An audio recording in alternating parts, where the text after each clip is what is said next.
శ్యామలాదేవి నవరాత్రుల మూడవ రోజు.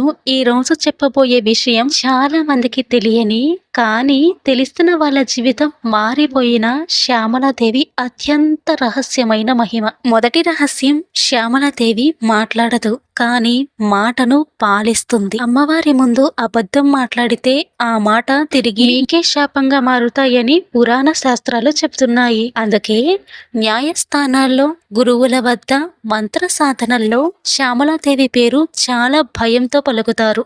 రెండవ రహస్యం, ఈ రోజు శ్యామలాదేవిని పూజించే వారికి వారి మాటల్లో తెలియని ఆకర్షణ వస్తుంది. మీరు చెప్పిన మాటను ఇతరులు నిరాకరించలేరు.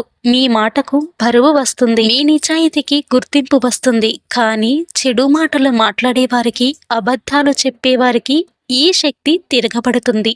మూడవ రహస్యం, పాతకాలంలో గురువులు శిష్యులకు ఒక హెచ్చరిక ఇచ్చేవారు. శ్యామలాదేవి రోజున ఎవ్వరిని తిట్టకు, ఎవరిని మోసం చెయ్యకు, నీ మాటను అపవిత్రం చెయ్యకు అని. ఎందుకంటే ఈ రోజున మాట్లాడిన మాట నీ భవిష్యత్తును రాస్తుంది.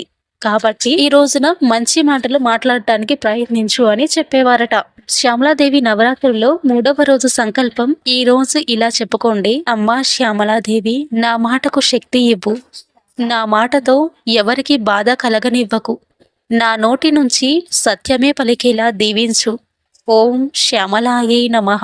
ఓం రాజశ్యామలాయై నమః. భక్తులారా, ఈ మాటలు మీ మనసును తాకితే వీడియోని పూర్తిగా చూడండి.